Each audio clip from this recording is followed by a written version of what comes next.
Netcasts you love. From people you trust. This is Twit. Bandwidth for All About Android is provided by CacheFly at CACHEFLY.com. This episode of All About Android is brought to you by Hulu Plus. Watch as many TV shows as you want, anytime, anywhere, on your devices, all streamed instantly to you. Visit huluplus.com/twit to start your free 2-week trial. That's huluplus.com/twit, or go to twit.tv and click the Hulu Plus banner.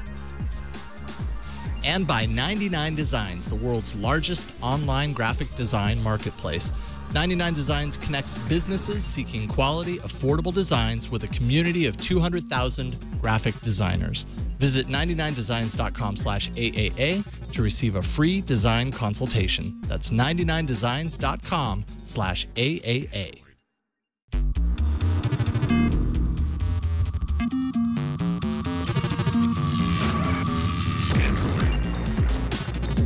Hello and welcome to All About Android, episode 104, recorded on Tuesday, April 9th, 2013. We are your weekly source for the latest news, hardware, and apps for the Android faithful. My name is Jason Howell. I'm Ron Richards. And I'm Gina Trapani. And welcome, team. So Hello. This was an important day because I got turned down for Google I/O again. Oh, are you serious? Second time. Oh, you asked them again and they said no again? I only applied once and they sent me 2 emails in the span of 2 weeks. They're just like, listen, you're really not getting in. Yeah, you're not getting Just the picture. in case you were not clear. We just want to make sure you know that there is no way that you will cover this event. Now, I assume it must be some sort of clerical because actually one went to my Gmail, one went to my other account. But I only applied once, so. Well, there's still time. There's still time.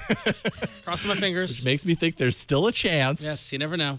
You never know, but that's not faring too well for you, buddy. I'm sorry. I'll just be outside on 4th Street. Just hey guys, face pressed up against the glass. Yeah. I'll be in the merry-go-round across the street if you want to. If any of you don't actually want the swag, I'll take it. I'm gonna go to the movies. Yeah, just go to the Metreon. Anyway, well, I'm sorry to hear that. Yeah, so I thought that was important news at the top of the show. We'll Gina and I will be sure to keep you abreast of all the important news, Ron. I know you will. If I know you, Jason, and I think I do, I'm sure you will. So Keep rubbing it in. That's right. We have at least how many weeks? Five weeks to rub it in or so ish. Or 5 weeks for other press people to drop out and for me to get their tickets. Open up a spot. We spent 2 minutes in the intro on it. I'm sure somebody important heard this. You see, now you're seeing through my plan. Anyway.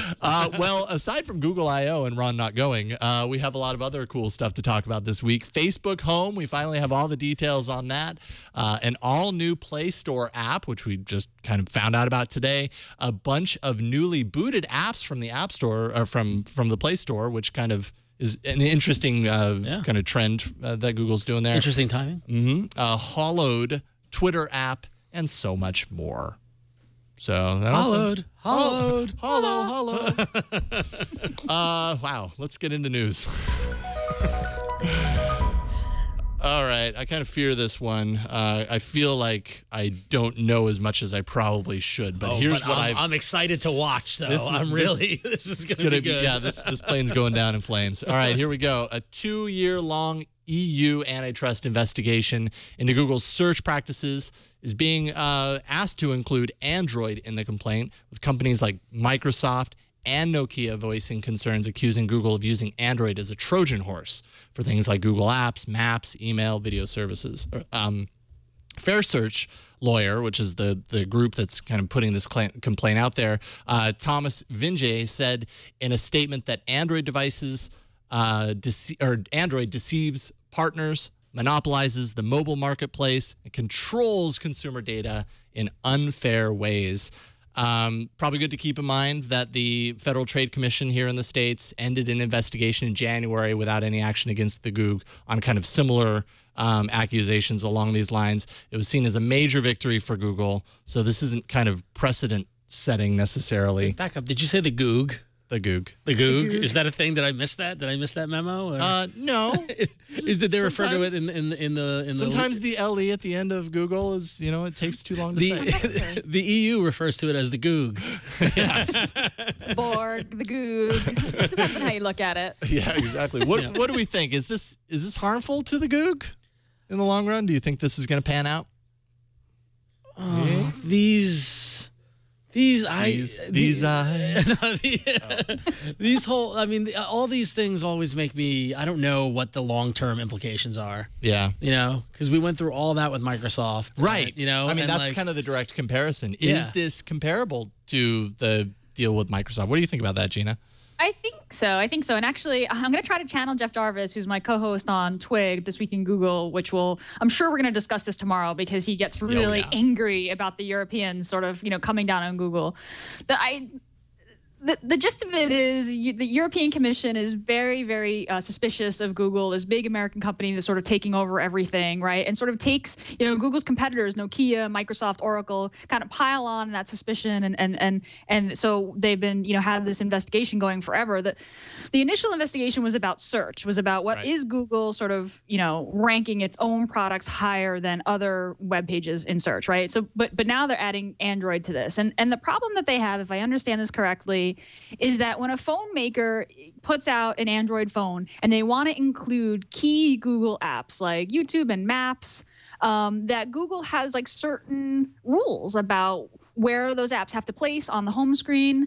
They have to have pretty primary placement. And then other bits of their mobile services actually also have to be bundled into Android along with that, right? And I'm not sure if this is separate from the rules that they have about what phones can carry the Google logo on the back. It's kind of the difference between, the phones that have the Play Store and have the official Google apps. So they're saying that Google's using their position unfairly to place their apps, front and center on the home screen on Android phones, that they're putting phone makers in a bad position, right? That they have to, comply with these regulations. I've always looked at those rules as a good thing. Like when I look at Android phones that ship with crapware and they have Google's logo on them, I think that's awful, and I think Google should crack down on it. I think Google should have more rules, right? Those apps are closed source proprietary Google apps. Android's open source, right? But the Maps app and the YouTube app and the Gmail app, those are all closed source proprietary Google apps. I'm not sure what all the rules are about the placement and how, sort of restrictive they are to phone makers, but I kind of feel like if you want Google's apps on Google's operating systems on your phone, I don't think it doesn't seem too crazy that Google would have some rules about how you present them. Well, this harkens back to like we were saying with Microsoft though, where Microsoft they came down on Microsoft for forcing IE to be on the desktop when shipping with Windows. Mm-hmm. Right. How is this different? Right. Right. My general opinion though is that like Microsoft built Windows. They're allowed to put IE on it. They worked on it. They earned it. They have that. I don't run it. Maybe I'm too much of a capitalist. I'm too much of a whatever laissez-faire, that sort of thing. But I'm just throwing up terms that I remember from school. But supply and demand. Yeah, exactly. Supply and demand. The cotton gin. But all these sort of things are.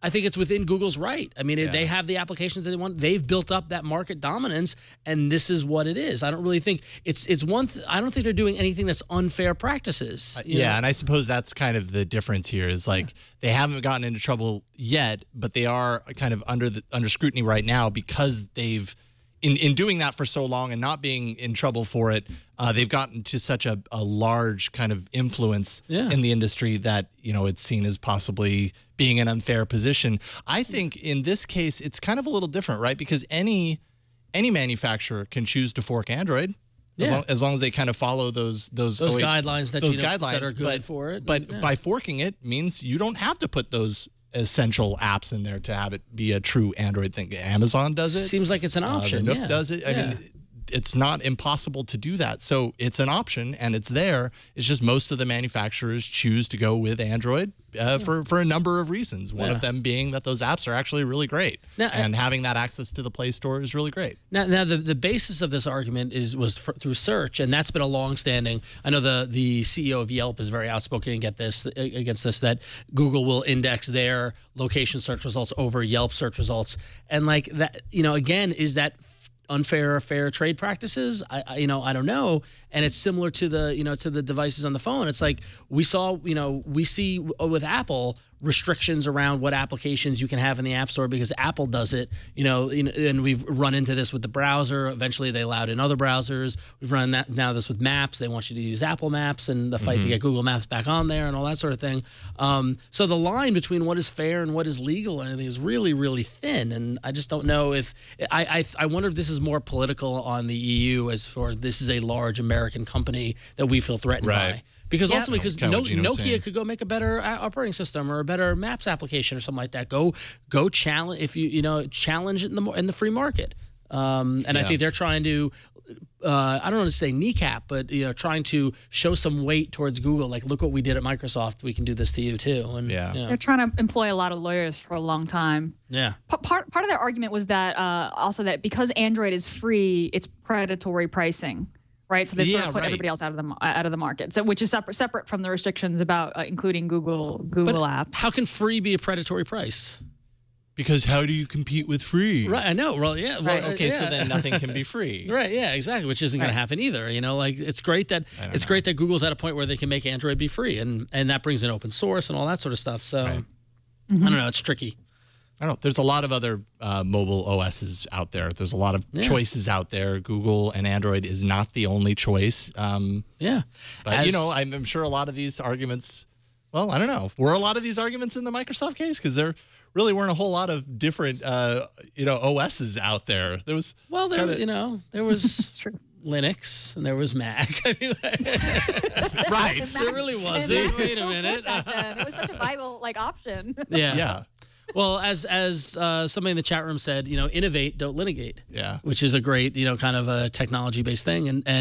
And whenever the governments get involved and the legal gets involved and dictating what can and cannot be done and all that stuff, that's when I start to worry because it's like I don't want anyone to tell me what I can. Oh, so it's funny. I was about to say I don't want anyone to tell me what I can and cannot have on my phone, and yet at the heart of this is Google telling people what they can and cannot have on their phone. It just happens to be that I like what they're telling me. You like what they're putting on there. Sure. I just don't want the governments getting involved, whether it's the EU or our FTC or DOJ or whoever. Too late. Yeah. No. Although, I mean, the shining light here is that, as I said, kind of in my little tease there, this happened in the States here in January. Didn't go so well for those going up against Google. So that's hopefully that's a sign of things to come here. I do love the note that Microsoft is leading the charge on the EU complaint, which is just Microsoft is like, sour grapes. They got to us, right. So we're gonna stick it to you. Boomerang, karma. Yeah, it's a big thing. So, back here at home on the home shores of Google, last week we were talking about some hints around possibly a redesign to the Google Play Store, and sure enough, earlier today. I guess it's too late for it to be breaking, but there was some news on the official blog of Android. They kind of unveiled this fresh new look for Google Play. So a lot of the speculation, and you have it here. I do. So we can cut it. We can cut to Jason's tablet. I have it on the tablet. I have it on my phone as well, but it's just going to look a lot better on the tablet. So you see a much more. Can you go back to the top? A much more stylized kind of approach. We get the color kind of thing that's going on with the Nexus branding. But up top, you've got those consistent icons that are going with the different media types, whether they're apps or music or movies or that sort of thing. And it's just generally, it's just a much bigger on the tablet. Well, look at that. I mean, that's one thing that really kind of jumps out at you is that they've made the icon. It's funny, that's such a simple thing, like making icons bigger, but it really helps to pull you in further. It makes everything just look a lot more inviting. The page, when you go to kind of check out the app itself, it's just the layout is so much nicer and seems a little more functional as opposed to just one screen that you got different sections that can that scroll up and down. And it just seems to be more merchandised than it did previously, where before it was just kind of serviceable. Now the one thing I would have to be concerned about is how many is this? This is what, 10 icons per screen here? Yeah. So I mean, when you're going through hundreds of icons, that's a lot of swiping and scrolling and that sort of thing. Yeah, but I always found the old Play Store to be too small. Yeah. I mean, granted, you could get more on the screen, but it just, I don't know, it's just too small for my eyes. Maybe I'm getting old, but maybe. I really like the fact that everything's a little bit larger and they've really just kind of refreshed the look of it. It's just inviting to me. And on the phone, those icons are much larger too.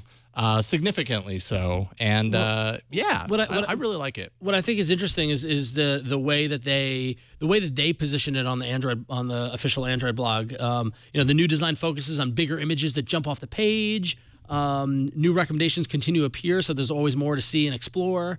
We've simplified purchasing, so you can breeze through checkout and get to enjoying your movie rental or other content, which is key. Yeah, the purchase kind of process is definitely streamlined. It looks a lot better. And then ultimately they sign it off with get ready for a simpler Google Play. So they're trying to make it simple.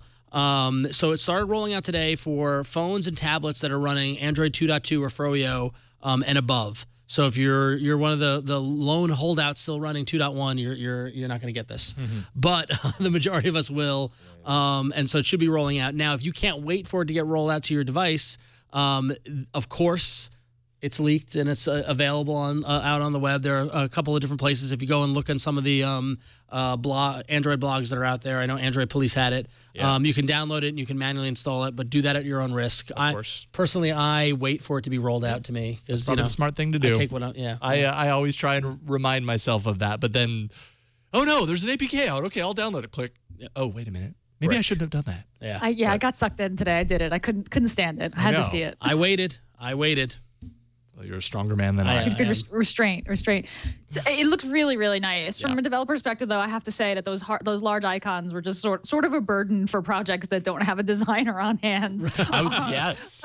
Our designer had hand drawn our icon at 512 by 512, thinking like that's very large for an icon. Oh, nope, no. not large enough. 1024 by 1024 required. This is a while ago. Okay. But yeah, I had to kind of redraw the whole thing. But it's fine. I mean, now that I see it, it's like the icons are gorgeous and they especially look good on super sharp, clear screens. So I'm happy about it. But at the time, it was like, so you need my icon to be 1024 by 1024. That seems insane. That's where it's going these days. I mean, I got a notice from Apple on the podcast side of things, from one of the podcasts I manage. The icon art that they're looking across the iTunes store now is 1400 by 1400.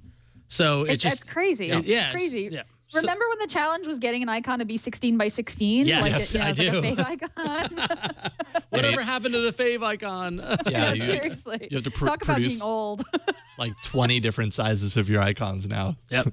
Starting with 5,000 by 5,000 soon enough. So Gina, you have the privilege of talking about possibly the biggest kind of news story of last week in Android. Did you notice I got my initials in on that? I noticed. Please go for it. So last Thursday, Facebook's big Android announcement was made at a press conference, which is actually available on YouTube. I finally watched the press conference this afternoon because I kind of wanted to hear it from the horse's mouth. Facebook Home. It's and a Facebook phone, but it's not a Facebook phone in that it's a phone with a special build of Android. They didn't go the Kindle route. Facebook Home is just a super integrated Android app. It's a home screen replacement app, which is completely integrated into Facebook and has some pretty cool features. Now, I should say I'm not a huge Facebook fan or user, but I know a lot of people who going online is, going onto Facebook. It's kind of the new AOL. And this Facebook Home app looks really, really cool. They've completely kind of taken over the system UI. So when you enable Facebook Home, and you can switch between your regular home app or Facebook Home, and this is gonna be available in the Play Store on April 12th. So 3 days from now. A few days. You get one of the features is cover feed. So your home screen, your lock screen, is actually a stream of status updates, photos, visual status updates from your friends from Instagram and Facebook and status updates. The idea behind Facebook Home is that it's people first, not apps. So status updates, people's faces versus app icons. So there's that cover feed. They've got this feature called Chat Heads, which is a really weird, I just can't get used to that name. Chat Heads is it's Facebook messaging where a person's kind of little face or icon pops up right on your screen and overlays on top of whatever other app you're using, so you can interact with that person. And it's SMS and Facebook messaging kind of all integrated into one.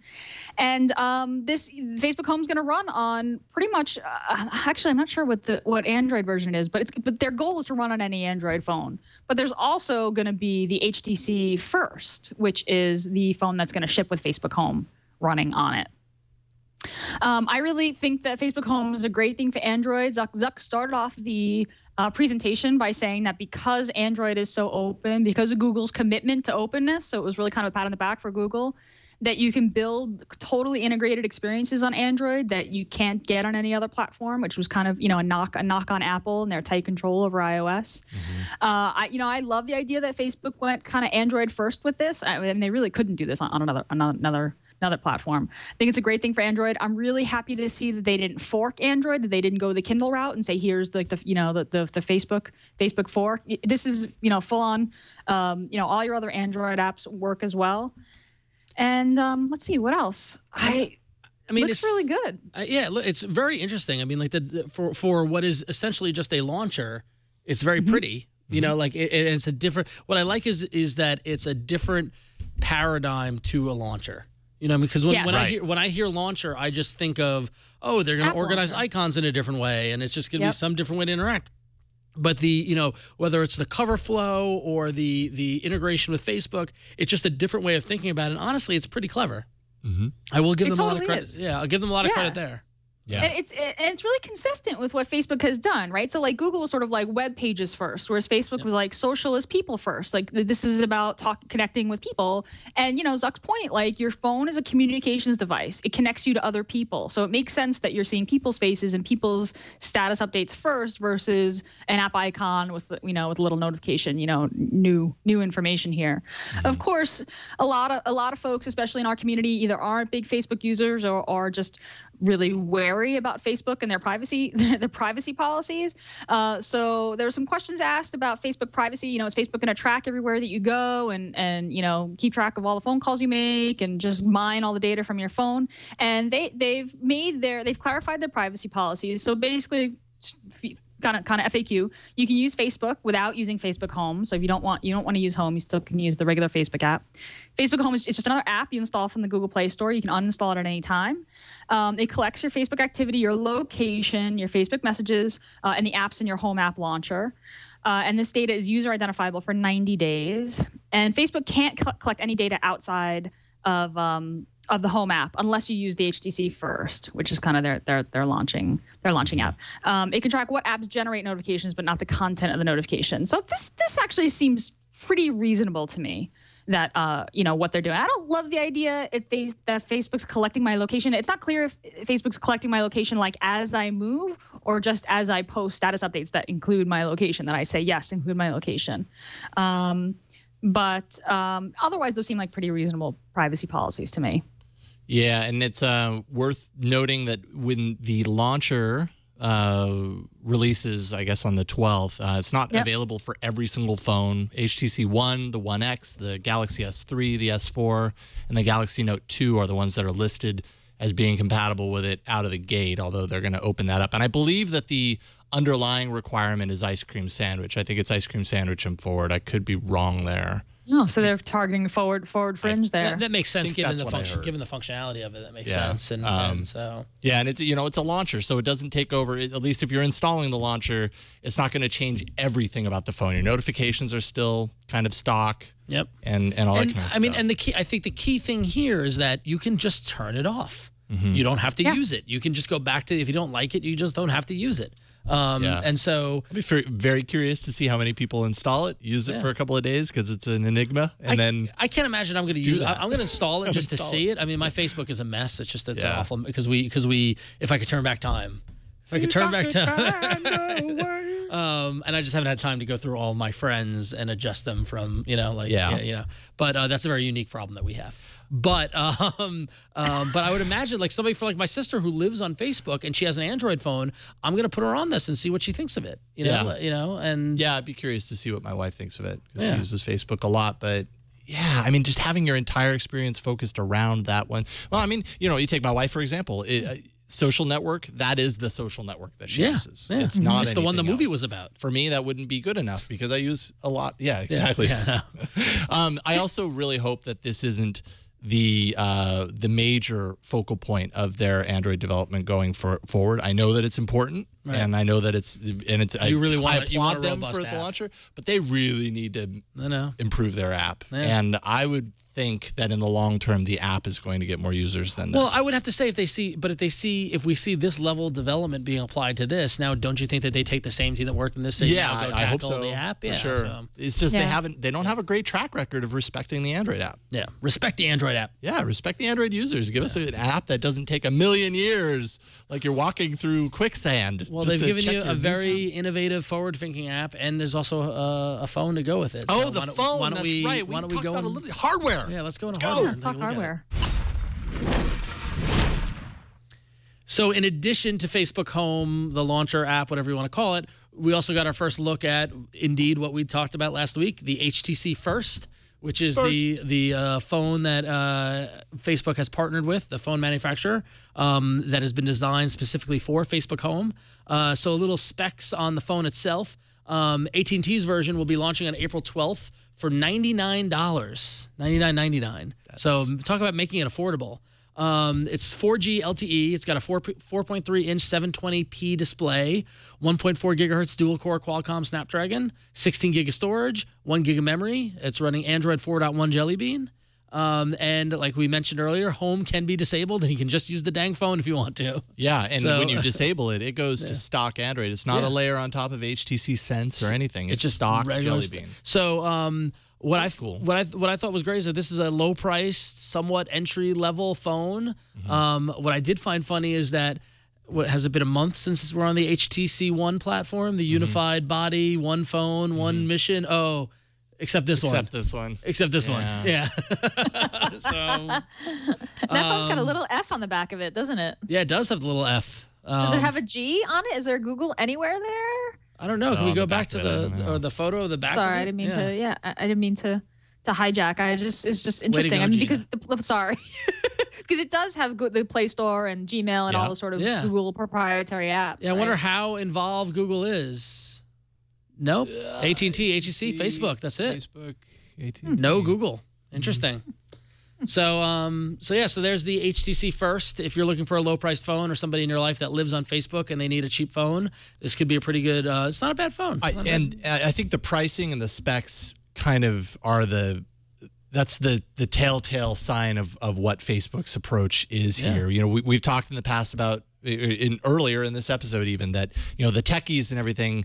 We're gonna install it and we're going to use it or take a look at it out of curiosity. We're probably not going to stick with it. Yep. But we're not the people that Facebook is targeting with this. Facebook has an insane user base. By the way, Home is not available outside of the U.S. I think at launch as well. So that's something to consider. I'm sure that'll change. But we're not the intended user base of this. It's potentially people who haven't had a smartphone yet that want to get a smartphone and I do spend a lot of time on Facebook, so I'll get this $99 smartphone that's built entirely around Facebook. A lot of those people aren't the kind of people that necessarily even go into the Play Store and buy or even browse and install apps. Yep. So it might not matter that much to them. It's better than a flip phone. I can't tell you how many conversations I've had with boomers who have been like, "Well, I don't want apps. I don't need spreadsheets on my phone. I just want to make a phone call." And one of the biggest growing segments on Facebook are seniors. Like they're how many people's moms are on Facebook? Mine is. They're loving it too, and so they're looking for ways to pull them in and get them more engaged. So I'll be curious to see how this works. I think it looks like they've learned a lesson from the first foray with the status, the cha-cha, or the cha-cha. Well, I think they were one of the same. But I think the key here is just making it being able to turn it off. That if you don't want it, you don't need it. Yeah, you just turn it off. And so that's just fun.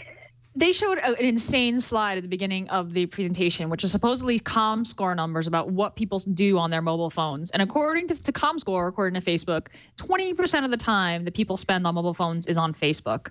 Followed and the one after that, which I think was like email or Pandora, was like 5% of the time. It seemed nutty to me. Like I was like, there's no way that Twitter is that low, that everything else is that low. And if you added Instagram, it was like 25% of the time on mobile phones, people are looking at Facebook. Which just, I don't know, that's not my user behavior, but it wouldn't surprise me with 1 billion users. It doesn't surprise me that's what's true. I kind of believe it. I believe it. Yeah, exactly. With those sheer numbers, I can only really, use my wife as the direct comparison because I see how she uses her phone a lot of the time. Granted, she uses it for, she owns a business, so she uses it for a lot of other things. But if she's checking an app and I look over, so many of the times it's Facebook. Now, in comparison, I just looked at the data usage settings on my phone, and Facebook is the 13th most used app. I've only transferred 10 meg of data via Facebook in comparison to 101 meg from Falcon Pro, 1 gig from Netflix, 1 gig from Google Play Music. So, yeah. 101 meg of tweets. Wow. I guess there's images in. Oh, there's got to be images. Yeah, totally. So. Yeah. And now MLB at Bat is climbing the charts there. So it's fascinating. I love that data usage thing. It's great. So. Wow, I can't get it's to true it. now. I'm looking at mine. Yeah, sorry. I know, right? And now, wait a minute. And now's the time where we all just look at our phones. Is this the launcher for me? Whoa, 97% of my time in Facebook. I guess I need to run this launcher. Dang, I am the target market. Yep. So switching gears a little bit, that we could be looking at into the window of the future, potentially some information that we might get at Google I/O. That you'll get at Google I/O. I'm holding out hope for you, Ron. I'm just gonna be bitter until June. Yeah, it's okay. It'll make things more entertaining. Yeah. Total rumorville here. Oh, rumor alert! Rumor alert! Do we have a rumor alert? No, Nexus 7 refresh releasing in July, powered by Snapdragon this time. This interesting from two sources to Reuters. Into will be a higher resolution display. Thinner bezel, thinner bezel.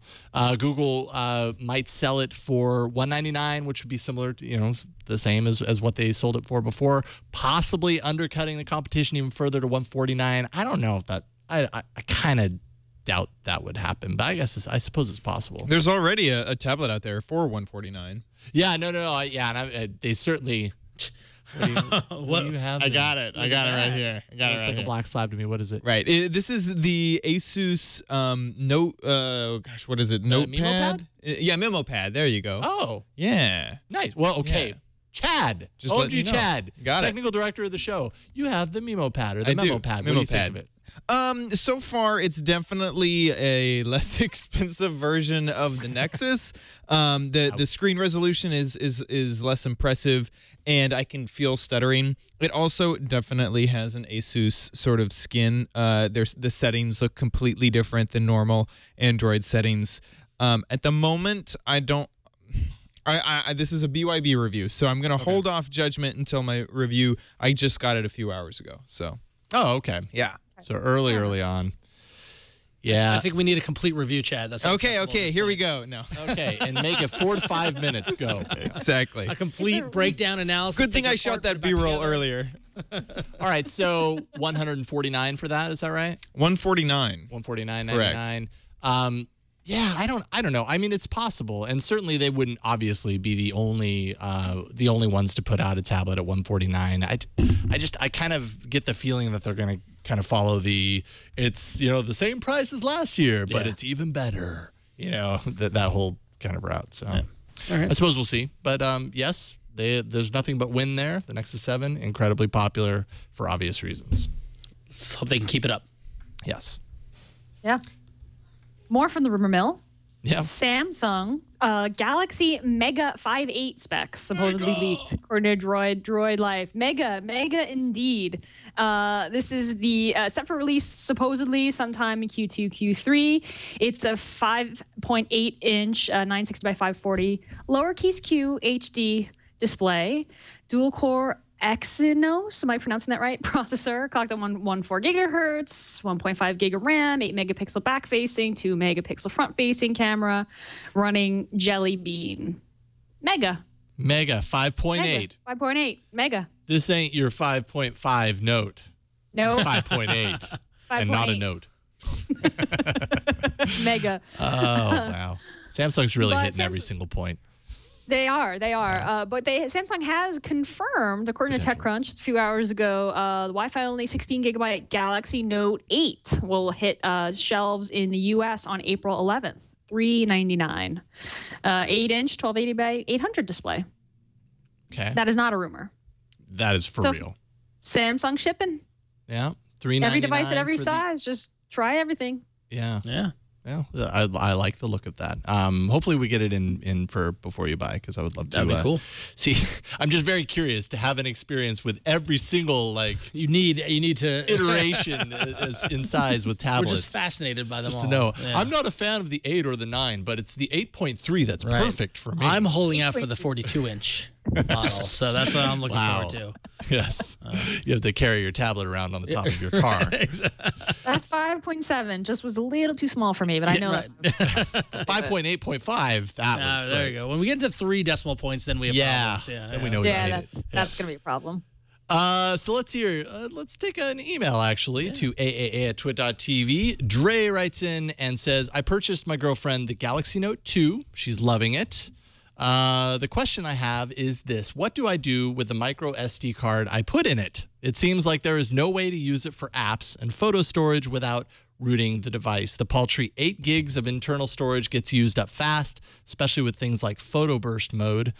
If it was mine, no big deal. But this being her device, Dre is kind of looking for a solution here. And I think the solution, I mean, he kind of stated the solution. It's unfortunate. But so basically, to back up, and Android Central kind of has a good article explaining a little bit behind this, but sometime last year, I think it was starting with Ice Cream Sandwich, Android as a whole no longer supported necessarily in an official way moving apps to SD. They pretty much have taken the focus away from the SD card as a regular kind of integrated storage capability within devices. You'll still see those in devices, but you can't do some things with them easily that you used to be able to do. Things like moving an app to the SD card is very difficult. Which I was fine with, because Lord knows I spent so much time stressing over which apps were on the SD card, which apps weren't, all that stuff. I mean, the fact that now I've got a 16 gig phone, I'm not worried about space. Yeah. And I'm sure Google has a number of reasons for doing that. Their whole cloud initiative, this enables you to kind of have more reasons to kind of buy into their cloud service. But also they said it's just kind of confusing for the user to have 2 separate storage places for these things to end up in. And if you moved an app to an SD card, then the widgets associated with that app wouldn't work. So that was a broken experience. So you can do this if you root it. And again, you said you didn't want to have to do that. I hate to say it, that might be one of the reasons, one of the things that you would need to do in order to actually move apps over. For photos, I think it's kind of a different story for photos. Having the SD card be your automatic location for photo storage, I don't know if that's necessarily possible for the same reasons, but you can do a couple of things. You could install an app like Astro File Manager and potentially move the photos from internal to SD card. That might not be possible without root, though, so you might want to look into that. Again, doing the cloud sharing option. If you have a Dropbox or a Google Drive account, you can set it up so that those photos are kind of transferred into the cloud for you. Or along those lines, you could turn on your Google Plus app, instant upload, set it, don't keep it full size, because I think there's a 5 gig limit for images uploaded in full size to your Google Plus account. Knock it down a little bit, and I think it's perfectly respectable the size that it keeps it at. For me, anyways, it is. I can't remember what it is exactly, but and then you have unlimited storage. So basically, all your images get uploaded automatically as you take them to your Google Plus account, and there are ways to easily go to the Google Plus site and download the album, download the individual images. They make it easy to kind of get it back, so it kind of acts as a temporary storage. Or you can connect to a Windows machine, and it'll show you in many circumstances 2 different storage devices: internal memory and the SD card. And then you can siphon it off. Delta Gamma in the chat room is saying you can change the save location in the settings. I feel like I've missed that, if that's possible, but it's been a while since I've had a device that had a SD card slot, to be honest. So I just haven't thought about it in such a long time. So there you go. Cool. Some options. Yeah, and thank you in chat for pointing that out as well. Excellent. Now's a good time to take a break and thank our sponsor. We want to thank Hulu Plus for sponsoring this episode of All About Android. I know the name of my own show. Hulu Plus offers unlimited instant streaming of current hit TV shows, classic series, and acclaimed movies. Basically, Hulu Plus is the fast and easy way to get your favorite shows. Hulu Plus is available on connected TVs, Blu-ray players, gaming consoles like the PlayStation 3 and the Xbox 360, set-top boxes like the Apple TV and Roku, as well as mobile phones, tablets, and more. In fact, I've got the Hulu Plus Android app on my phone and my tablet. I watch it religiously at the gym when I'm working out. I'll catch the latest episode of Grey's Anatomy or Modern Family and enjoy it while I'm watching it on Hulu Plus. Nice. It's one of the best monthly subscriptions that I've signed up for. It's the gift that just keeps on giving. They've got great TV shows and content from networks like Comedy Central, Fox, NBC, ABC, and tons more. Like I mentioned, all the current TV shows that you like. If you're a big wrestling fan, WWE is on there. They've also got some great comedy like Saturday Night Live and The Colbert Report, some great shows there for you to watch. There's literally something for everyone. So now, if you're interested in Hulu Plus, now's the time to try out. Go to huluplus.com/twit and get a free 2-week trial instead of 1 week. Normally they give you a 1-week trial, but since you're an All About Android viewer, we got that extra week for you because we love you. Yeah, we got you covered. So go to huluplus.com/twit or just go to twit.tv and click on the Hulu Plus banner. And when you sign up, make sure to get your free 2-week trial. And we thank Hulu Plus for their support of Twit, and we hope you enjoy watching shows instantly on Hulu Plus. Love Hulu Plus. Love you. Yay, Hulu Plus. Indeed. Boom. Thank you for all the great. That got really enthusiastic towards the end. I know. Yeah. I felt a little heartfelt kind of delivery there. You were kind of like, you know what? Hulu Plus. Yeah. Sincere. Feeling the love. Let's go to the apps. All right. Quick.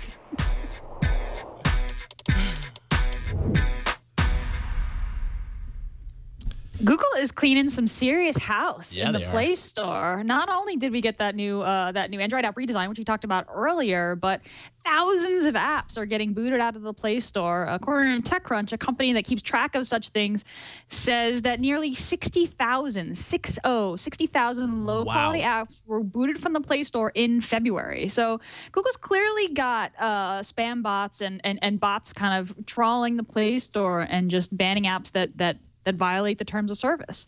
Google won't comment about mobile app removals, but their automated system is getting better.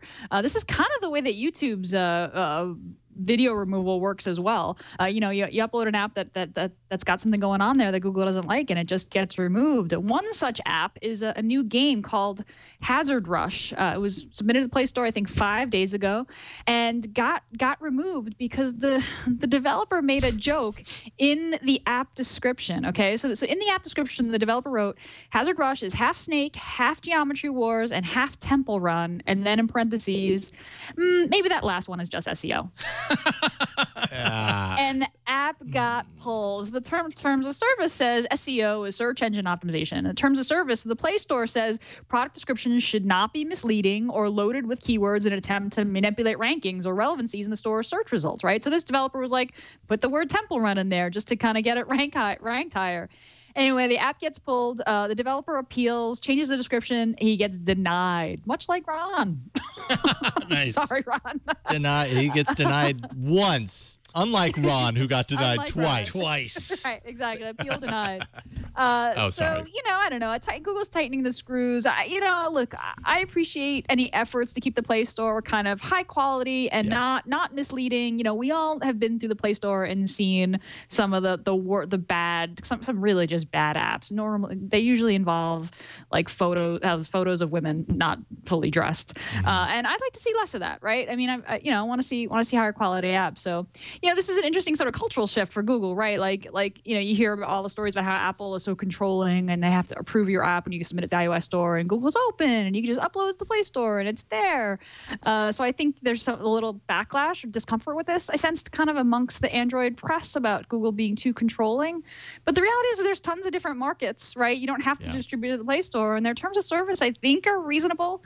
I guess that developer will think twice about making a not so funny joke like that. Yeah, don't throw that. The funny thing is, had he not made that SEO comment in there, it's possible that this probably never would have happened. Because is Google really going through and like analyzing their descriptions and going, well, you compared it to Temple Run and it's obviously not, so we're kicking you out. Yeah, no, it's clearly that little long. Yeah, totally. But hopefully that's easily, and I think I gotta agree with Gina. I think it's good to know that level that someone's watching. For years, it's been like it's a free for all, and so the tech press, as you say, Gina, can be very quick to jump on Google when stuff like this happens because they're like, well, Android is open, and that's not very open of Android, and I think it's different than that. Android as an OS is open. Google Play is something that Google runs specifically to offer up apps to the majority of people. So maybe the OS is open, but the Play Store, it kind of falls in line with the same, the same protections as the navigation app and all that kind of stuff. It's very kind of proprietary to Google. It's not something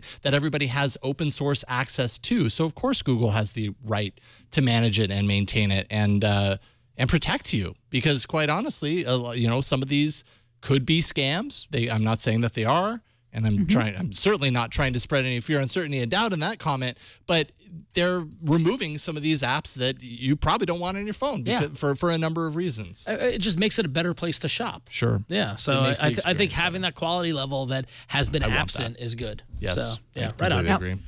Another thing that's really good is the update to Google Search application, in case you haven't noticed. They've recently updated the Google Search. Keep updating it. They keep updating it nonstop. But what they've got, the first key thing that they've got in there is that now they've got faster search results and quick feedback. So if any of you have been using the Google Search app and frustrated by the amount of time it takes to actually get your kind of entry in or get results back, now it's faster and you're going to notice a difference, especially on a slower phone. But then additionally, they've added some more detail in some of the Google Now cards, specifically around package tracking. So previously now, if it picked up that you were getting a package from your Gmail account and saw a UPS tracking notice, it is getting very smarter and showing you what is coming to you, which is kind of creepy, but also kind of awesome. And a little map that kind of shows where it's going, where it came from, and not the path in which it's traveled to get to you. And I love this stuff. It's really, really neat. It's really neat. So if this is just one example of how detailed Google Now is going to get based off the information it has by being there, I'm really excited because that's a cool thing. I've already noticed I'm getting more cards. I'm getting newer cards. It alerted me to a concert coming up this weekend that I didn't know about. Oh, nice. Yeah, so I mean, it's like it knows what clubs I go to and what music I listen to, and so I was able to say. Predictable, Ron. I know. But yeah, so the Google Search app is great. So I'm glad to see them updating it as quickly and voraciously as they are. So. Well, what do you think about the new Twitter 4.0 update for Android? I don't think we talk about Twitter enough on the show. Yeah? Yeah, I don't think we do. I know the chat room will agree with me there. So I'm glad that they finally updated their app. So. All right. No, this is a huge thing. You think so? Big, so they basically updated it with the Holo look. They gave it a brand new Holo. Dang it. Hello. It's going to be hard for me to change that. Beat us to it. Brand new look crafted for Android 4.0. They made other improvements like making it easier to connect, through username and hashtag suggestions, discovery, other bugs and fixes and improvements. And when I saw this, I was like, okay, I'm giving it another shot. I'm going to install it and see what I think. And still, I just don't like their official Twitter app. I don't know if it's because I'm so used to Plume and it's like impossible for me to go backwards, but there's just a number of weird little things like throughout the day. I have it set to refresh every hour and pop up notifications on changes and all that kind of stuff, but still I'll go to it after it's been refreshed and I have a new notification. So there's 8. Let's see if it's doing it now because it's been doing it forever. Okay, so right now, of course, while we're doing the show, it's perfectly up to date. But I swear throughout the last 3 or 4 days, as I've been like checking to see what's new on Twitter, and I know for a fact Plume's been giving me the notifications and it's there right when I check it, I'll go there and it's still showing me outdated tweets and I have to pull it to refresh it in order to get it up. Little things like that I'm just like, why don't you work? Work, Twitter app, work. You can tap the icon on the tab in order to scroll to the top. Yeah, no, I know that you can do that, but even when I do that, it wouldn't have the most up-to-date tweets. You wouldn't have. I'd still have to pull it and refresh, and then suddenly the last 3 hours of tweets would appear, even though it's set to refresh every 1 hour. Yeah. I don't know. Stuff like that. I've been using the official Twitter app because for some reason Carbon just started forced closing on me, and so I haven't taken the time to debug, and I probably should. And also I'm not sure that Carbon has a real strong future. Given Twitter's crackdown, so I've gone back to the official client, and like it drives me crazy. Like I hate it. And I hate to say this, but the iOS Twitter client is so good, and I kind of got just so used to that experience. Like I just interact with Twitter from my phone so much less. For me, it's the notifications that are bad. If I see new interactions show up in my like in my shade, and it stacks. I'm like new interactions, new interactions, like without telling me what those interactions are, like not without kind of using the jelly bean, like hey, I just go crazy. It makes me crazy. So I this redesign, like I was just kind of like, I wish you'd actually made the app work better versus. Yeah, I mean, it's very cosmetic. Reportedly look better. It's cosmetic, exactly. Yeah, I mean, I installed it to take a look at it. I haven't switched back because I'm in this very happy zone with Falcon Pro for some reason. Like me and Falcon Pro gets me, and I'm not gonna mess that up. But in looking at this, coveting your tokens that you're like, exactly. And Chad was pumping his fist when I said Falcon Pro. I agree. I tried Falcon, I've tried Carbon, I've tried Plume, I've tried Twitter, and Falcon is where I've landed. Yeah. But I mean, it's pretty, and they did the Holo update and all that sort of stuff. But it's still like I'm gonna stay with Falcon. So. Yeah, there's just a usability issue for me with it. Yeah. And it continues to be, and it's kind of always been there, and they need to work on that next. Well, this next story, I'm gonna let Gina read it, but I am so happy to read. Yeah. So go on. Yeah, me too. Me too. Speaking of social on Android, so Instagram launched on Android exactly a year ago this past week, and you all probably remember Instagram launched on iOS only there for a long time. It was this awesome app that everybody loved. But a year later, it turns out that half of the users of Instagram are on Android. On the launch date, first 24 hours, over 1 million users downloaded Instagram. And it's pretty popular. Done really, really well. So that's what I told you. I told you, Instagram, years ago, that you were neglecting a huge user base, and boom, we're half. And remember when Instagram launched on Android and all the Apple people were like, oh, the Android people are ruining my feed and it's messing it up and blah, blah. Where are you now? You're not half. We are. Well, actually, they are. Right. Well, yeah. They're the other half. That's a good point. That's a very good point. I didn't do very well in math in school. But you need a lesson in pie charts, Ron. I'm not shocked by this at all, and I'm so happy to see us rise up. Yeah. So, I know my photos have gotten, if you follow me on Twitter and Instagram, my photos have gotten significantly better since I got the Nexus 4. So I'm even happier being an Instagram user. So now Facebook owns them. I mean, Facebook obviously is committed to Android in a way that it's not committed to any other platform now because of Facebook Home. I mean, if Facebook had owned Instagram at the time, they probably would not have launched on iOS only. Yeah. Right. So you look at companies like Nike Fuel. It's like Android. Nope. And they're missing out. They're missing out on tons and tons of users. Still go back and and I'm sorry for banging on the table. I know people don't like it when I do that.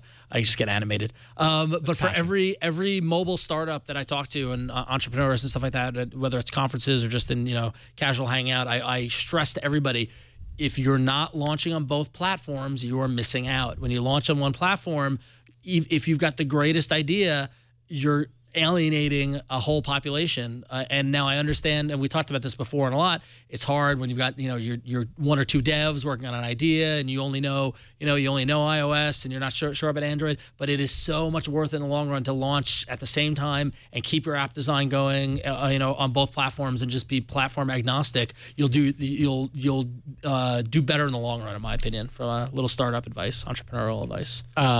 Vine.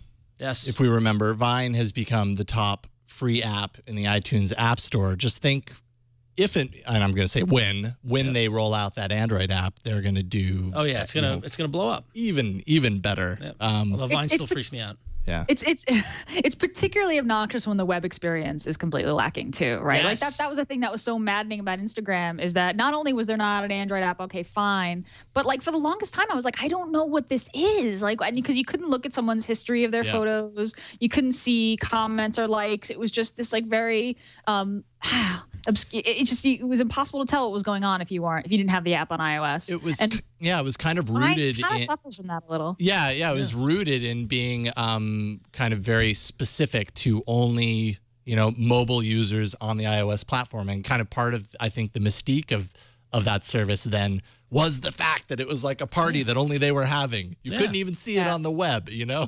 it's frustrating. It's just frustrating. If what they want is more users, obviously this is the smart choice. Yeah. It's working. Anyway, interesting stuff. On to another email. And every once in a while, the All About Android community does so well that someone writes in an email and we get an email that answers it. So we don't even need to. Really, all I'm doing here is I'm just a conduit. A conduit of your knowledge and community.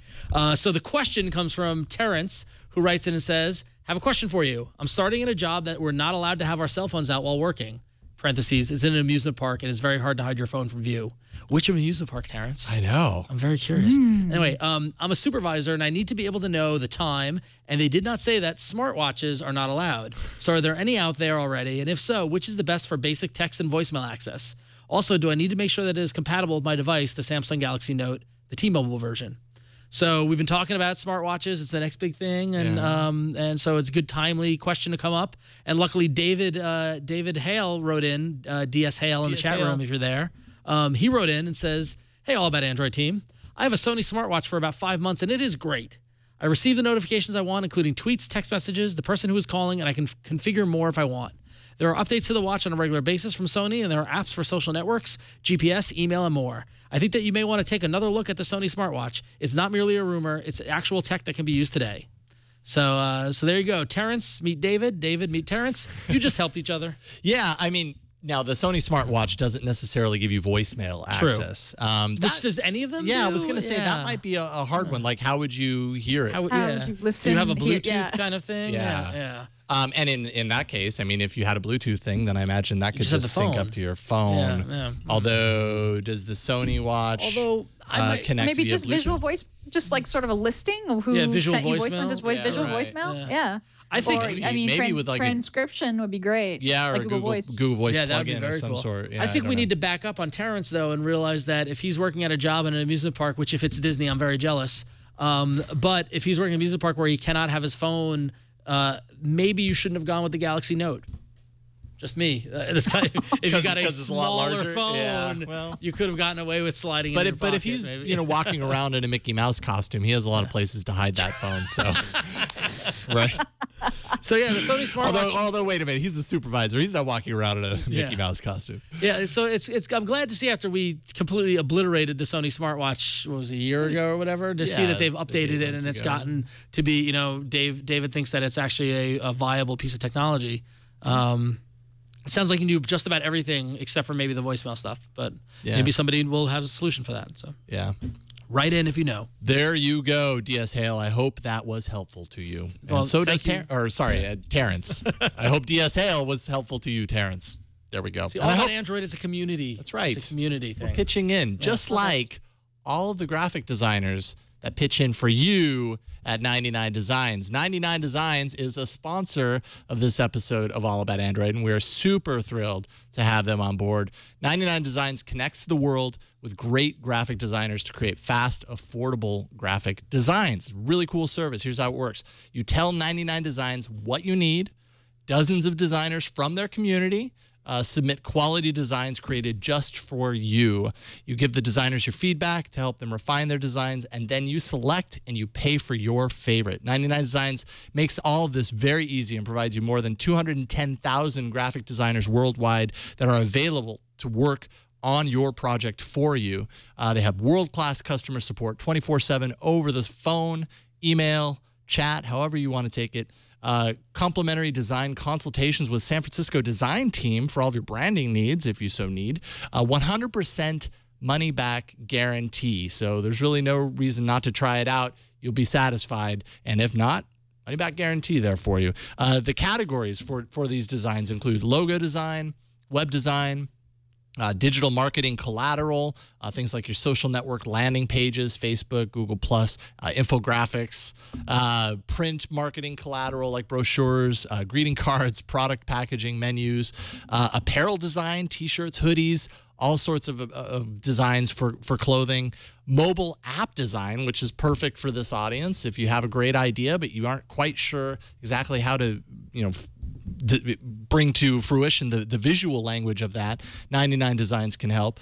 We actually used here at Twit 99 Designs to help commission the Twit logo designs for our next marketing products, And I mean, the results are awesome. You're seeing them here on the screen right now. And there's Very just, cool. it's like this never ending stream as you scroll down the page of all of these really cool takes. And all that the designers had was the Twit bug that you see all over and kind of the Twit logo. Some of the designers went with the actual font that we use in the network, and some just kind of went crazy and came up with some, kind of radical new choices. And as someone who's commissioning that work through 99 Designs, we would then go on there and say, you know what? I hadn't thought about that one before. It's got kind of a crazy look to it. Let's have that be, our new design for a special edition T-shirt. Just a lot of really cool stuff that we got from that, and it's a perfect example of the power of using 99 Designs. You can start right now yourself. So here's what you do: for as low as $199. For your own custom graphic design, you just visit 99designs.com/AAA. You can actually get a $99 power pack of services for free, and that power pack gives you more designer time and attention. 99 Designs will actually bold, highlight, and feature your design project in 99 Designs Marketplace. And you'll actually get nearly twice as many designs as well. You can also call 800-513-1678. Designated for our Twit listeners. Ron's dialing it right now. You might want to say that until after the show. It's 800-513-1678. No, seriously, Ron, put down the phone and, just type this in, but don't hit send. 800-513-1678. Excellent, Ron. You're really calling them right now, aren't you? I am. Yeah, no. I have a design emergency. Okay, it's a design emergency. Listen, my friend Jason's going to have a baby. He needs it as a logo for the new baby. First, you need to know the name of the baby, Ron. We'll talk after the show. And if you have a logo that you'd like to design for your baby, visit 99designs.com/AAA today. It used to be that you bought a domain name for your baby, and then you got a Twitter handle for your baby. Now you're designing logos for our babies. I got a leather jacket, and I need a patch for my leather jacket. This is like some near-future sci-fi book where kids have logos. Right. I think we're onto something again. I just scared myself a little bit. But I'm not scared by the offer. 99 Designs is awesome. Or by the impending child. Yes, exactly. We thank you, 99 Designs, for your support of All About Android and the Twit network. You guys are awesome. You do great work. 99designs.com, whatever. /AAA. All right. I just can't not think. Come on, like you don't think it. And we're fired. Wait, we can do up to 30 seconds, right? We're showing our age. How long of music can you do? Oh, that's true. Hey, I'll put that in post. All right, let's jump into the arena. So many enter, but only one lives. Android Arena. People in the chat room are naming my daughter Sony Xperia Howl. Nice. Was she get a watch with that? I forgot about our new arena intro, and I got all excited when it played. Yeah. Loved it. Me too. Yeah, it's pretty awesome. Gotta say. All right, let's take a look at last week's. Honestly, this was still shaping up when we started the show. When the show started, it was neck and neck, and I'm very curious to see where it netted out. People are doing this on purpose. Are they now? They're just screwing with us? I can't get to it now. I'm pretty sure. Yeah. Things are just too even. All right, so vote for. See? What was it? It looks like Clean Master wins, but let's wait. Let's look at India. No. India. No, is India behaving itself? Who do we blame? Sparkling Cyanide says yes. Yes, we are. Holy cow! India did do it again. Did it? What did India do? They did. Yeah, look at that. Rethink. Votes. Look, 53 votes in Rethink for India. I'm huge in Bangalore. I can't. India, I love you. World, I love you. I'm just gonna go out on a limb and say, after we have another baby, we're finding a new poll. We're gonna figure something out here. Because I feel like it's totally rigged. That it happened 2 weeks in a row. Yeah. It's also weird that before the show I checked and I thought there was only one vote, but turns out I was clicking on China because I don't know where India is on a map. Okay. I'm that person. Australia. I was just clicking on Australia, so don't even. I've become that person now. I got it. I'm one step away from Jay Leno. I got it. And I just remembered this. And I know some people are not going to like this, but it might actually fix the problem. What? Use Google Plus as our polling place. Oh, yeah, sure. Ties into the show. I'm fine. We put up our options, comments disabled, and all you can do, because you only have one account. I like the comments. No. But listen, all you can do is +1. Well, I guess the comments. People be a give bad comments. idea. I read the comments on the side. No, but here's why you disable the comments. Okay. Because the comment is how you put up your poll options. So I post the question. Yeah. I post the answers as their own individual comments. And then people comments do- disabled, and Yeah. everybody +1s. Then you Look only at you get finding a clever somebody on usage. Google Plus. Actually, I wish really I could cool. give credit That's to a that. really good idea. You should take credit for that. I totally would I'm have not believed you gonna if you said take you came credit up with for it. it. I'll have You this- are so much better of a person than I am. And I know Wow. some people are not going to like that because it locks the requirement into Google Plus. Yeah, something like that. Good catch. That's cool. I think that's probably a safe bet for this show. That's what I was thinking. Yeah. I mean, you need to have a Google account in order to sign into Android, Yeah. and you need to have a Google profile if you have a Google account, right? I don't think that we're excluding anyone here, are we? I don't No, I know. don't I think have a so. feeling we're going to get a lot of emails about it. But how about this? Let's try it.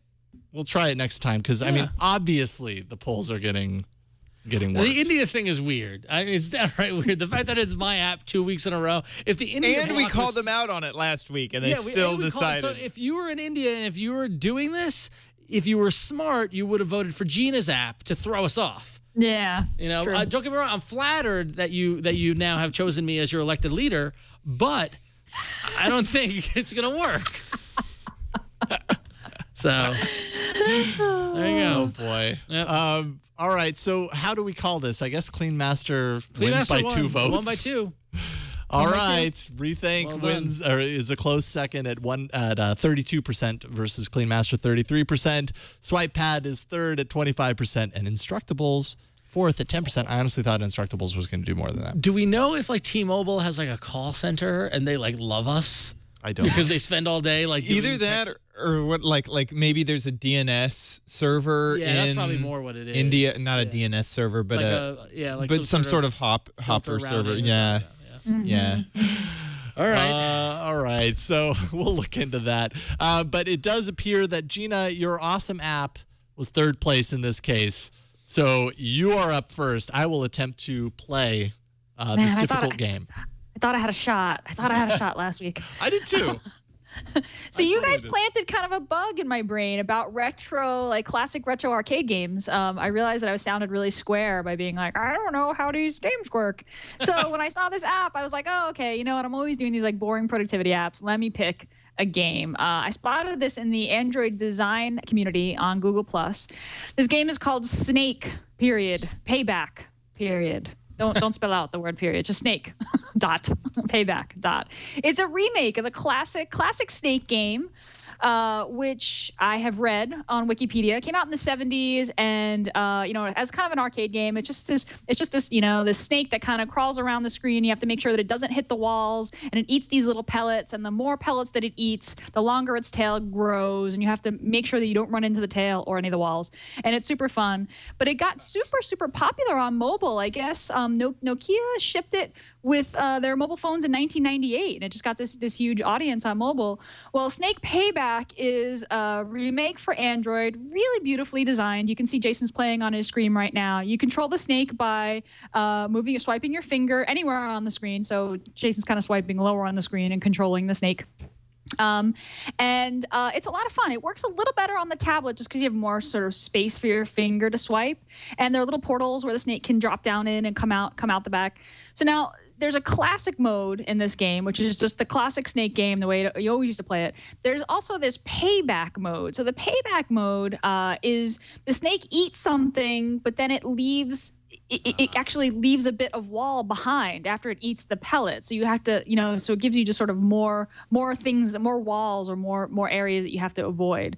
So yeah, there's Jason playing payback. So there's a little dot left behind there where he ate the little bit. So it just makes the game progressively harder. Super simple game. I love the way that this developer designed a beautiful app, like the Chrome and the boards that you can play. There's a cool Android robot and board that you can play. You can navigate the snake around. I like how he took the sort of old school 8-bit design and dropped it inside of a, very sort of sleek, new, hollow, Android treatment. And it's just kind of a fun little time waster, little classic retro arcade action. Man, and it's free. I played Snake Snake so much in the 80s. I sound so old saying that, but I totally did. No, I did too. I didn't realize. I was like, I've always been like, I'm not much of a gamer. I don't even want to say how much time I spent playing this thing. Yeah. So I was like, oh yeah, I remember this game. This is fun. A lot of fun. It's funny that you mentioned that because literally, like in my Google Plus feed, this GIF showed up of a guy playing Snake. And it gets to the point where the snake is directly, whoa, Google Plus is freaking out. It gets right on top of each other. But this is such a fun retro game. And I remember having my mother's Nokia phone that, played Snake. And I would just drain her battery every time that we went to a restaurant. Yeah, so I love that this has this sort of the arcade, launch, and then the Nokia, the mobile phone history. This game is brand new. I think that it has less than, when I picked it up a couple of days ago, it had between 50 and 100 installs. It's now between 100 and 500 installs. So it's literally brand new. So check it out. Give the developer some love. The reviews are great so far. I love it. I love good discoveries like this on apps that are so early in their release. Let's boost up their numbers. It's great. I love the take on it too. I've only played the payback version. I haven't gone to the original, but I'll have to check the classic. Yeah, it's kind of same thing, just I guess not as hard. Yeah. Cool. All right, I guess I'm up. Absolutely. India has demanded it. Yep. So I know it's been a while since I've done a totally crazy, pointless app. And unfortunately, this isn't a new launcher or a new keyboard, but it's somewhat crazy, and it's also got WTF in the title. So I said, I'll go with it. I'll have some fun this week. I'll take a flyer. This is called WTF Weather, and the WTF actually doesn't stand for what you think it stands for. It stands for Weather, Travel, Fashion. And so it's actually WTF Weather, Travel, Fashion. If you're like me, you really aren't very good at dressing yourself, and often you can't equate what the degrees outside are to what you should be wearing, then this is the app for you. It's free on the Android marketplace, and I will load it up. And basically what happens is that it, and I need to be on Wi-Fi, so there we go. That's my fault. Am I not on Wi-Fi? 1 second. 1 second. Vamp. So basically what it does is it will detect your location, and then it will give you a weather report, and then tell you what you should be wearing. So, for example, in this example here on the screen, in San Francisco, it's saying it's 72. Here I've got New York City loaded. So in New York City today, it was 72 degrees. So it's suggesting that I wear a classic polo and some jeans, which is very helpful. And then later in the day, it's going to drop down to 57 degrees. And so it recommends I wear a warm, puffy vest and with some stylish function and extra height shoes. Maybe bring an umbrella because it's a little cloudy. And then tomorrow, it's going to be 81 degrees in New York City, so I can wear my classic polo and some shorts. Oh, yeah. But bring the umbrella because it might rain. And then Thursday night, it's going to be a high of 68, so it's recommending I wear the cashmere cardi, which is always a good thing to wear. So that's the fashion tab of it. It's also got a straight-up normal weather app here. So here, in New York City, when I was last connected to a network, it was sunny, 72 degrees. Gives you the nice sun thing. I can swipe, and I can see tonight it's going to be a little cloudy with some threat of rain. So it's a pretty nice, well-designed app. It's got some cool I can never say that. Icons? Iconography that represents the weather. The one area that's a little, and I'm not connected, so it's not helping, but it does have a travel section, which is supposed to give you travel tips. Like if you're going to New York, make sure you pack this and make sure you pack that. That's a little light on the content. It looks like they're developing it. But on the fashion side of things, they have in-app purchases where you can purchase different styles of clothes. So if I go over to the settings and I go to change collections, it's hard to see here, but you can see they've got the basic neutral collection that comes with the app, and then I also purchased the streetwear collection, so you can pop between the two depending on your different styles. And they've at the time of release, they've got about 3 more kind of fashion packs that you can add to the application. So it's an interesting, unique take on the weather, very functional, and that'll help you suggest what you should wear, which, if you're like me, can be somewhat handy when you're in a strange city and you don't know what it might not be like, what you should pack as you're looking forward to a trip. WTF has got you covered. So weather, travel, fashion, it's totally free because I would not pay for this. But for free, it's fun to have. So there you go. And you can change the gender of the model. They've got males and females. So depending on whatever your chosen gender is, it will suggest clothes that is appropriate. So there you go. Weather, travel, fashion. The preppy pack. Yeah. It's like that's very, very preppy. Yeah, so there you go. Well, you can do different styles. Like, where's the Riot Girl suggestions? Well, that's what I'm hoping to see. I'm hoping to see the clothing packs expand, and you get a little, kind of the hipster style. Yeah, gangster, urban, urban warfare. I don't actually own any clothes with collars. Yeah, exactly. Leave those out of the equation. Yep. The Goodwill pack. Yeah. It's clever. It's a clever app. So there you go. Awesome. Actually, I know the developer. No way, do you? Of that app? Yeah, Mr. Justin Young, how you doing, sir? Hi, yeah, I'm just busting in on your show. NSFW fame. So, he worked with the company that I work with at the scavenger hunt company, the Go Game, and he designed that app. So I can give you his number. You can yell at him personally. Oh, wow. Okay, well, I don't want to yell at him. I'll give him a high five. But I have to know. Oh, no, Riot Girl. Yeah, you can just have. We can. Yeah, we want a Riot Girl. I have to know. Is he a well-dressed man? He is to the nines. He's a sharp dressed man. Oh, he's hey, everybody's crazy about a sharp dressed man. All right. Justin Young, ladies and gentlemen. Excellent. Thank you, Justin Robert Young. We got the connections. Thanks, Justin. And you better get in touch with him. I will. Yeah, no, that is very. What are the odds of that? It's taken how many episodes? 100 and some odd episodes to finally be like, oh, hey, I know that developer. Right? Cool. Awesome. That is WTF, also known as weather, travel, fashion. I'm not gonna lie, I was kind of scrambling a little bit, but I'm stoked. It was that kind of week. It was that, yes. It's not like you have a my mind has been many delivery. places. Yeah, it's not like you got anything else going on, Jason. I mean, really. But I was happy to find this because I like finding me a good game. If you haven't determined yet, when I have a week like this and I have a lazy pick, it ends up being a game. But I really like this game because I'm a big fan of the old Rayman kind of series of games. Classic. And this is Rayman Jungle Run, 99 cents. I think that might actually be a temporary price. I'm not sure what the full price is, but right now it's on sale. Oh, there we go. That's Thanks. a limited time sale, in fact. The graphic tells me. $2.99 is the normal price. 99 cents right now for Rayman Jungle Run. So I'll show you just kind of one of the levels here. There's a bunch of different modes, by the way, that you can kind of play in. You can play the jump mode, the fly, the wall run, the punch, the potpourri, and they all kind of have, By the way, I'm kind not of have hearing different capabilities of Rayman as you're running through the levels and everything. Could you turn it up? Oh, yeah, that's right. I turned it down because I was playing it during your review, Ron. I'm sorry. So here we go. This is the, pretty standard level select screen here. I'll go ahead and go in here. It's a very easy game to play. Pretty much it's just a one-button game for the most part. It's the side-scroller type game. You click and hold to kind of jump through. There's these little kind of bouncy things that you can bounce off of, and it moves at a fast clip depending on the level. A little bit later, I was just playing a level where you can kind of hold down when you're in the air and kind of do a flying thing. But really, it's just a matter of collecting all the coins. The level design in some ways reminds me of Sonic the Hedgehog in some ways because there's multiple different kind of paths that you can go and collect the coins as you go along. Like I didn't really do too well, I don't think. Although who knows? Maybe I did great.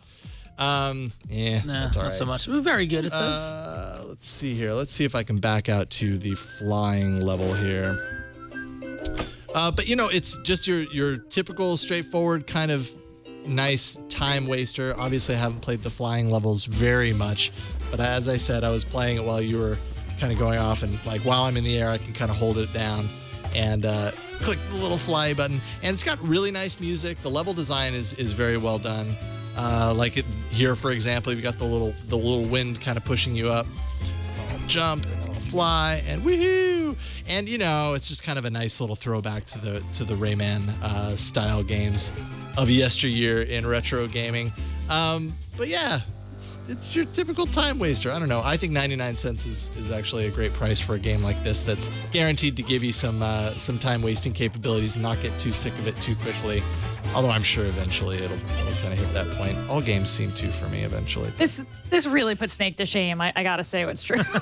You definitely get two ends of the spectrum here. Yeah, I was gonna say they're really different types of games completely. This is Snake has a total retro kind of appeal to it, and I loved playing Snake when I was a kid.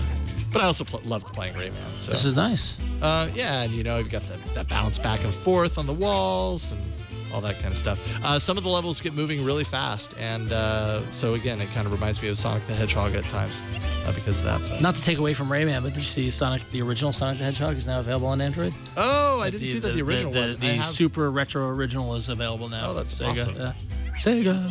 Sega. Yeah, Sega's, by the way, totally not related to this, but Sega's doing some really good releases of old stuff. I know that Crazy Taxi is going to be coming out soon. Yeah. Pretty stoked on that. Yeah. Anyways, back to the app that I'm actually reviewing here. Rayman Jungle Run. It's 99 cents. Get it right now because it's on sale. Although, at some point it'll jump back up to $2.99. Who knows when that will be. So get it now and then vote. That's Rayman Jungle Run. Not Ray Gun Jungle Run. No, unlike you. That'd be cool though. Someone made a port of it and it was just your head running and you did. Yep. My little bobblehead. Cool. Lizard77. Liz, over there, putting her up, going respect. She says, reminds me of Donkey Kong Country on Super Nintendo, and that's true. It does kind of have a Donkey Kong Country feel to it. I haven't played that in years. Yeah? Right. Oh, you're totally right. Wow. Now that needs to come out, and it never will. Well, you could probably get a ROM for it. All right. You could probably get an emulator of it of some sort. Yeah, let's see. Potentially.